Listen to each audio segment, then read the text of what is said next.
रामायण भारत के सबसे प्रसिद्ध ग्रंथों में से एक है। भारत में रामचरितमानस का पाठ पूरी आस्था के साथ होता है। महर्षि वाल्मीकि द्वारा रामायण में भगवान राम की संपूर्ण जानकारी लिखी गई है, लेकिन कुछ लोग भगवान के होने पर ही सवाल उठाते हैं और रामायण को केवल कहानियों से भरी किताब मानते हैं। लेकिन क्या होगा जब हम आपके सामने इसके सत्य होने के सबूतों को आपको बताएंगे, जिसका हर एक सबूत इसके सत्य होने की ओर इशारा करता है। आज हम वैज्ञानिक अध्ययनों के आधार पर ये सिद्ध कर देंगे कि रामायण में वर्णित घटनाएं पूर्णतः सत्य हैं। रामायण के अनुसार भगवान राम ने अधर्मी रावण को मारकर धर्म की स्थापना की थी। ज्यादातर लोगों का सवाल होता है, क्या भगवान राम वाकई धरती पर पैदा हुए थे? क्या वास्तव में रावण के 10 सिर और 20 भुजाएं थी? क्या हनुमान जी अपनी इच्छा से अपना रूप बदल सकते थे? आज के इस वीडियो में हम आपको रामायण के सत्य होने के सबूत दिखाएंगे। तो चलिए शुरू करते हैं आज की इस वीडियो को। रावण का महल। लंकापति रावण के महल के अवशेष आज भी मौजूद हैं। ये वही महल है जिसे हनुमान जी ने लंका के साथ जला दिया था। रामायण में लंका दहन को रावण के विरुद्ध राम जी की पहली जीत कही जा सकती है। महाबली हनुमान जी के पास इस पराक्रम को देखकर वहां के सभी निवासी कहने लगे, सेवक इतना शक्तिशाली है तो स्वामी की ताकत का अंदाजा लगाया जा सकता है। सुग्रीव की गुफा। बाली के डर से सुग्रीव जिस गुफा में रुके थे, वो गुफा आज भी मौजूद है। रामायण के अनुसार बाली ने तुदुम्बी नामक राक्षस को मारकर उसका शरीर कुछ दूर फेंक दिया था। हवा में उड़ते हुए तुदुम्बी के खून की कुछ बूंदें मातंग ऋषि के आश्रम के ऊपर गिर गई। ऋषि ने अपने तप के बल पर ये जान लिया ये किसकी हरकत है। फिर क्रोधित ऋषि ने बाली को शाप दिया कि वो कभी भी ऋषि के पर्वत के क्षेत्र में आएगा तो उसकी मृत्यु हो जाएगी। सुग्रीव को राज्य से निकाले जाने पर वो इसी जगह आए थे, क्योंकि वो जानते थे कि बाली यहाँ नहीं आ सकता। यहीं पर उनकी मुलाकात राम जी से हुई। बाद में राम जी ने बाली का वध किया और सुग्रीव को किष्किंधा का राज्य दिया था। राम सेतु। राम सेतु को एडम्स ब्रिज भी कहा जाता है। ये चूना पत्थर से बनी श्रृंखला है। भौगोलिक प्रमाणों से पता चलता है कि किसी समय ये सेतु भारत और श्रीलंका को भूमि मार्ग से आपस में जोड़ता था। ये पुल करीब 30 किलोमीटर लंबा माना जाता है। माना जाता है कि 15वीं शताब्दी तक ये पैदल पार करने लायक था। एक चक्रवात के कारण ये पुल अपने पूर्व स्वरूप में नहीं रहा। राम सेतु एक बार फिर सुर्खियों में तब आया जब नासा के उपग्रह द्वारा लिए गए फोटो मीडिया में सुर्खियां बने थे। समुद्र पर बने सेतु को राम जी की दूसरी विजय कहा जा सकता है, क्योंकि रावण को विराट समुद्र की तरफ से किसी से कोई खतरा नहीं था। पानी में तैरने वाले पत्थर।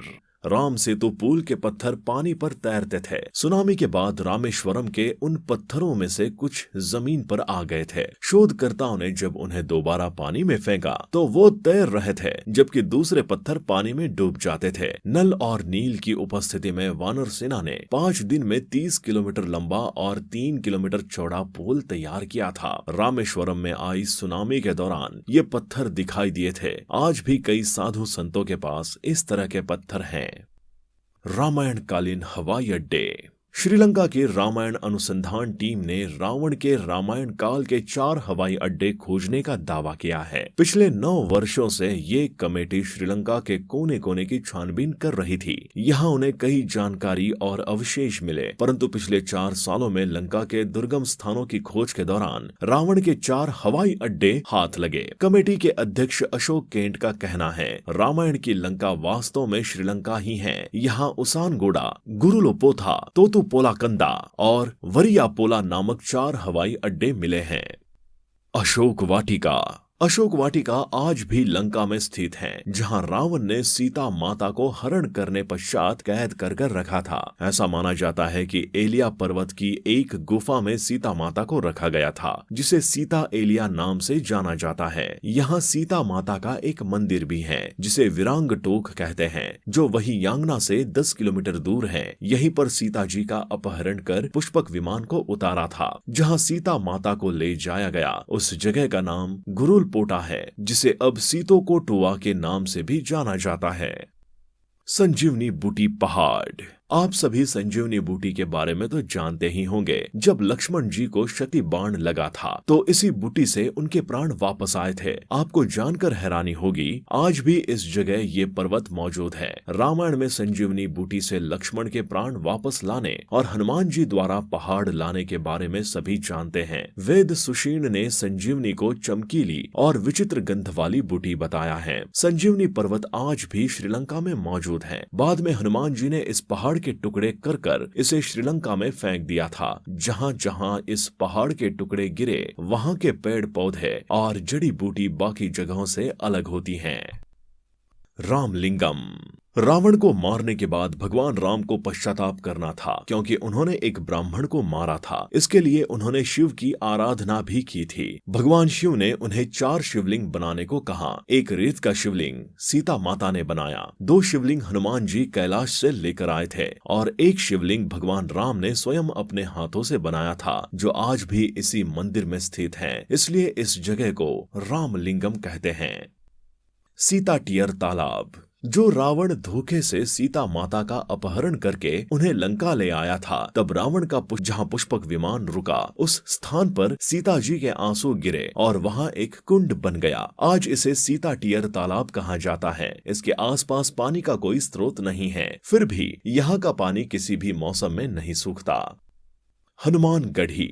माना जाता है कि श्री राम की प्रतीक्षा हनुमान जी इसी स्थल पर करते थे। रामायण के अनुसार जब सीता माता का अपहरण हुआ था तो राम जी की मुलाकात हनुमान जी से हुई। ये एक प्राचीन हनुमान मंदिर है जिसे हनुमान गढ़ी के नाम से जाना जाता है। कहा जाता है कि लंका विजय के बाद भगवान श्री राम ने हनुमान जी को ये जगह रहने को दिया था, जिसके कारण इसे हनुमान जी का घर भी कहा जाता है। बता दें कि रामायण में भी हनुमान गढ़ी का उल्लेख किया गया है।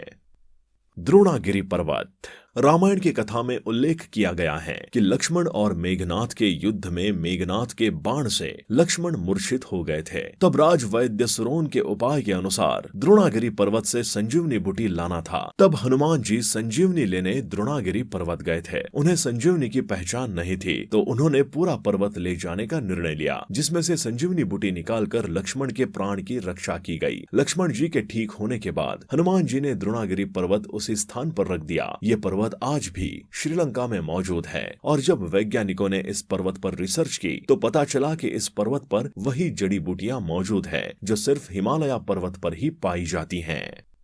हनुमान जी के पैरों के निशान। हनुमान जी ने जब सीता जी की खोज के लिए समुद्र पार किया था तो उन्होंने विशाल रूप धारण किया था। फिर वो आकाश मार्ग से समुद्र पार करके श्रीलंका पहुंच गए थे। ऐसा कहा जाता है जहां उन्होंने पहले कदम रखे वहां वहां उनके पैरों के निशान बन गए। ये निशान आज भी वहां की चट्टानों पर मौजूद हैं। इसके अलावा रावण ने माता सीता का हरण करके उन्हें अशोक वाटिका में बंदी बनाकर रखा था। उसके पास एक झरना भी है। इसी झरने के पास ही हनुमान जी के पैरों के चिन्ह प्राप्त हुए हैं। कार्बन डेटिंग से जांच करने पर इन पद चिन्हों की उम्र लगभग 7000 वर्ष पूर्व की आंकी गई है। इसके अलावा भी बहुत सी ऐसी जगह हैं जहां पर भगवान हनुमान जी के पैरों के निशान मिलने का दावा किया गया है। तो दोस्तों, अब तो आप मान गए ना कि रामायण कोई झूठी घटना नहीं बल्कि सच्ची घटना है। आप इस बारे में क्या कहना चाहेंगे? आप हमें कमेंट बॉक्स में जरूर बताएं। साथ ही अगर वीडियो पसंद आई हो तो वीडियो को लाइक करें और चैनल को सब्सक्राइब करना ना भूलें। आपके लिए ऐसी ही वीडियोस लाते रहेंगे। तब तक के लिए धन्यवाद।